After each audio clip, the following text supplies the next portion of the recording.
রমজানের প্রথম ১০ দিন খাওয়া দাওয়ার যেসব জিনিসপত্র সেগুলোর দাম হচ্ছে গিয়ে অনেক চড়া থাকে, আর ব্যবসাও কিন্তু তাদের থাকে।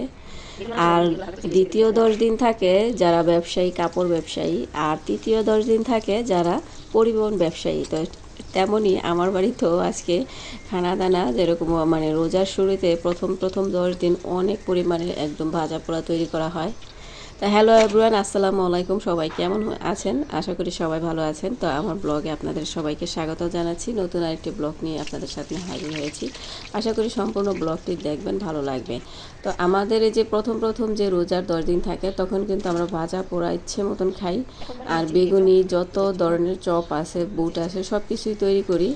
আর আমার প্রথম রোজা যেভাবে কেটেছে, এই যে যত রকমের ভাজাভুজি আছে সবগুলোই কিন্তু তৈরি করেছি। ডিমের চপ তৈরি করেছি, বেগুনের চপ তৈরি করেছি, সাথে হচ্ছে গিয়ে পেঁয়াজু তৈরি করেছি, আর হচ্ছে ছোলা তো থাকবেই, মাস্ট বি। তো ছোলাটা আমি লাস্ট পর্যায়ে ধনিয়া পাতা দিয়ে নেড়ে চেড়ে একদম মাখো মাখো করে তারপরে নামিয়ে ফেলবো। এখন ইফতারির জন্য যা যা লাগে সব কিছু রান্না করে নিয়েছি, আর ইফতারির শেষে আমি যে নামাজের পরে খাবে সেগুলো রান্না করে তারপরে নামাজ পড়ে নিই। খাওয়া দাওয়া যেমন তেমন, রোজার মাসে কিন্তু খাওয়া দাওয়াটা মেন না। মেন হচ্ছে গিয়ে আপনি কতটুকু ইবাদত করতে পারলেন। খাওয়া দাওয়ার পিছনে পরিশ্রম না করে ইবাদতের পিছনে পরিশ্রমটা করতে হবে আমাদের, কারণ এই মাসটাই হচ্ছে গিয়ে রহমতের মাস। আপনি যতটা রহমত কুড়িয়ে নিতে পারেন ততই আপনার লাভ। রোজা রেখে শুধু যদি আপনি শুধু খাওয়ার পিছনে আর কাজের পিছনে পরিশ্রম দিয়ে দেন, কোনো রকম আল্লাহর কাছে রহমত চাইলেন না, আল্লাহর কাছে ক্ষমা চাইলেন না, আর তার ইবাদত করলেন না, তাহলে কিন্তু আপনার এই মাসটাই বৃথা।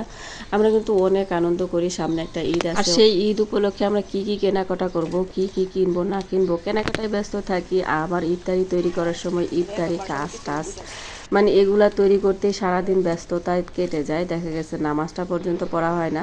যদি আপনি নামাজই না পড়েন, ইবাদতই না করেন, তাহলে কিন্তু আপনার এই মাস আপনি একদম বৃথাই চলে গেল, আপনার কাছ থেকে অনেক বড় একটা সুযোগ চলে গেল। তাই এই মাসে অবশ্যই রোজা রেখে আল্লাহর কাছে যা কিছু চাইবার আপনি চাইবেন, মন থেকে চাইবেন, অবশ্যই আপনাকে দিবে। আর আপনার যে না পাওয়া অপূর্ণতা আছে সেগুলোও আপনি আল্লাহর কাছে চাইবেন। যত মনের কষ্ট আছে সেগুলো আল্লাহর কাছে বলবেন। আপনি যদি সেই কষ্টগুলো আর সেই চাওয়াগুলো আপনি আল্লাহর কাছে থেকে চেয়ে নিতে পারেন, তাহলে কিন্তু সে দিবেই দিবে।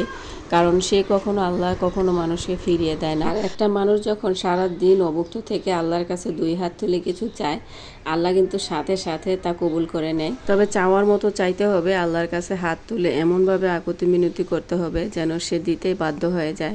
আর সাথে সেই রকম পরিশ্রমটাও করতে হবে। আপনি যদি শুধু আল্লাহর কাছে চেয়ে বসে থাকেন কিন্তু সেই অনুযায়ী কাজ না করেন, তাহলে কিন্তু সেটা আপনি কখনোই হাসিল করতে পারবেন না।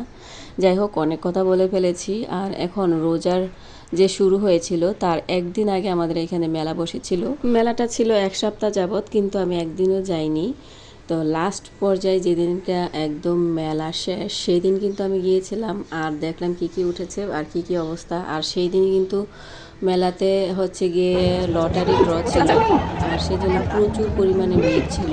আর এখানে নানান রকমের আচারগুলো দেখতে এত লোভনীয় আর এত সুন্দর লাগতেছিল, মনে হচ্ছে যেন একটু করে নিয়ে খেয়ে নেই। কিন্তু যে বিক্রি করতেছে সে কিন্তু ১০০ টাকার নিচে বিক্রি করতেছে না, অল্প অল্প করে বিক্রি করলে হয়তো বা প্রত্যেকটা জিনিস টেস্ট করে দেখতাম যে কেমন কেমন লাগে। তবে একটা একটু খেয়েছিলাম, আমার কাছে অতটা ভালো লাগেনি, তাই সেই মেলার আচারের স্টল থেকে চলে এসেছি।